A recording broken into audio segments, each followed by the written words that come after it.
They just named Kevin Patullo as their new offensive coordinator. It'll be Jalen Hurts' 6 different play callers first 6 seasons. Yeah, I get that. So here's the deal. Jalen Hurts, the years they've made the Super Bowl, has been unbelievable. Sure. The intermittent years has been, okay. The most notable part of that is, of course, the most recent year. They made the Super Bowl. They won the Super Bowl. It was another year when he had a new offensive coordinator. Coach, I'll start with you. How do you expect this to impact Hurts, and do you think this leads to a step forward, where progression from where he is, or maybe a temporary step back? All right, let's get into this, because you already know that Nick Wright is coming with the disrespect. He starts out with this opening statement and saying that, yeah, great, Hurts won the Super Bowl.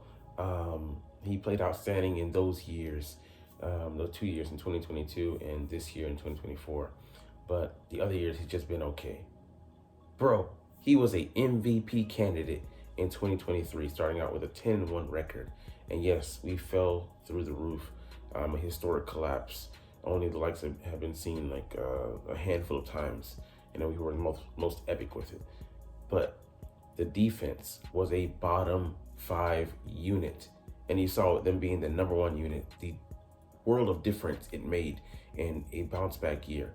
And ultimately led to us winning the Super Bowl, dominating your team, the Chiefs. But, all those caveats, you put them in there, but you don't give any context, Nick Wright. That's what bothers me so much. People want to hold Jalen Hurts to this standard, but not include the context that matters. The offensive coordinators, yes, he'll be on a new one. But you must include that, Brian Johnson didn't really have true play calling duties. He wasn't running his offense. He was running an amalgamation of what Nick wanted, and maybe predecessors, or kind of what they had come up with, but it wasn't his offense to speak of. If you go back and look at Utah and Florida, the stops he had been at previously, and he was green. Only I think a year or two of experience coming into that situation, and previously as a quarterbacks coach. And we'll get to Kevin Patullo in a second, but coach has the same thing. He caps out Eric Mangini saying that Hurts, he's been good. He has to win by this formula. Bro, I don't know a quarterback out there who doesn't have a play caller, craft an offense to their strengths. What's the fault in leaning into your strengths? People want to put Hurts in this box, but not realize that that's how Brady won early. They do go on to mention that, but he's so he gets so torn down for having an effective GM who has the ability to put talent around him and manage contracts at the same time,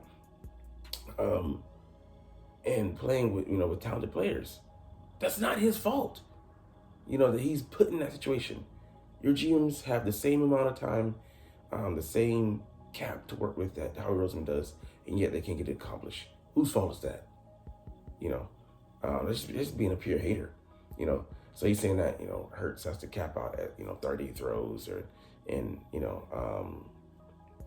he has to win this way. What's wrong with leaning on Saquon? Generational talent at running back,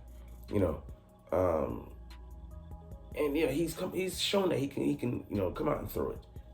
There goes the Steelers game.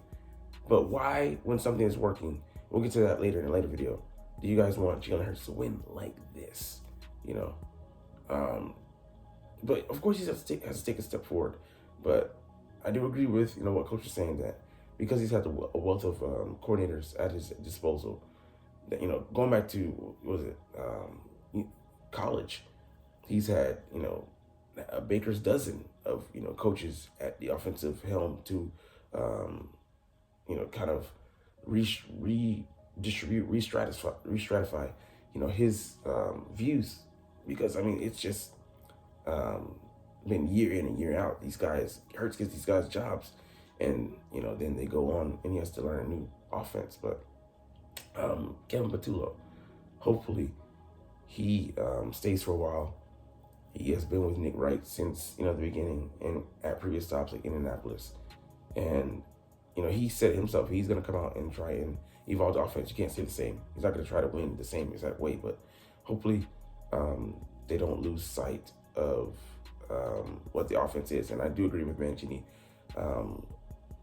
You do try to harness that formula, but the new things are going to add in. They're going to survey the landscape, things that worked for other offenses this year, incorporate those, the college landscape. He talked about reaching back to that, and I believe this is not a mistake in having a similar hire in-house, but a guy with more experience than Brian Johnson, and who seems to be able to assess things properly. Look at us and say we have some creativity here. Let's borrow there, or what do we need to do to upgrade this offense? And AJ vouched for him, and he seems to be a guy that that has his finger on the pulse a bit, what the players like, and that's something that Kellen Moore did. So yeah, shout out to him. He took advantage of the strengths, and he knows what he's walking into the situation. It's not like he's going to be surprised that he has to meld these two worlds. So I do agree with that. But these other two guys, I kind of forget exactly their points, but they weren't exactly the most painting Hurts in the best light. I'll just say that. But Kevin Patullo, we do know that he's going to bring in some interesting twist, his own take on this offense, and I do expect Jalen to take a step forward, because the one good thing about so much turmoil, so much turnover, is that he's had to experience each and every one of these guys' vision, so he can take that over the breadth of his young career already.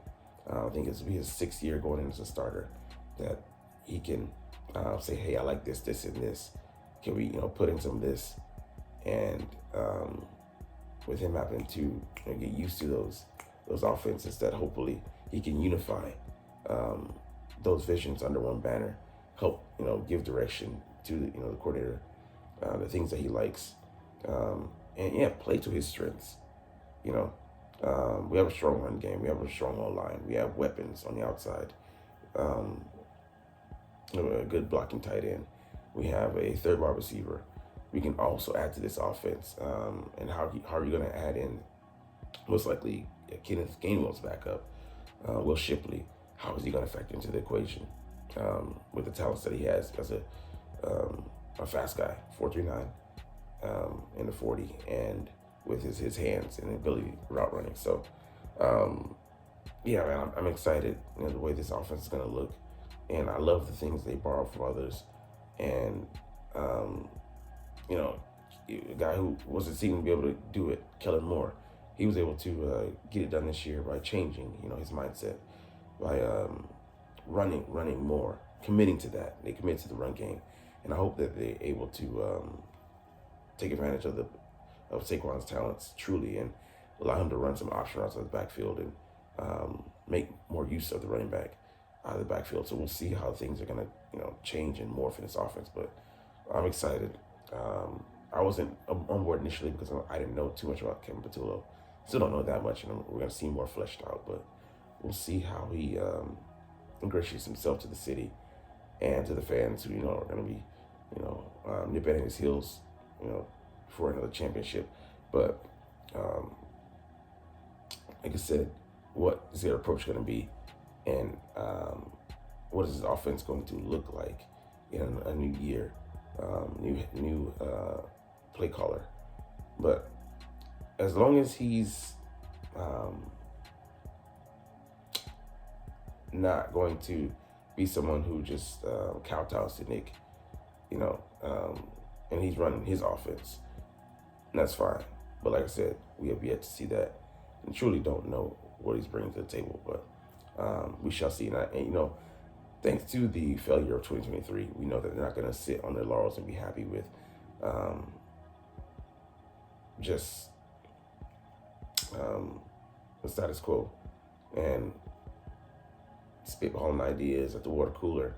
They had to have seen a proper plan from Kevin Patullo, growth, development, and an ability to hold to a certain standard. Otherwise, I don't think this internal hire would have gone off. But anyways, those are just my thoughts. How do you feel about Kevin Patullo here in Philly? But we're gonna get about it on that note. But hey, know the truth of the matter is that you're not even watching though. But it's all good because I love making these videos and I love talking about the freaking sticking Philadelphia Eagles, especially debating Nick. But anyways, we're gonna try to do this officially. But as always, it's fly Eagles fly and let's motherfucking go. Like, comment, share, and subscribe if you like. Thanks for watching. Check me out at Cintron Anime, Cintron Life, or Cintron Laughs, or other social media.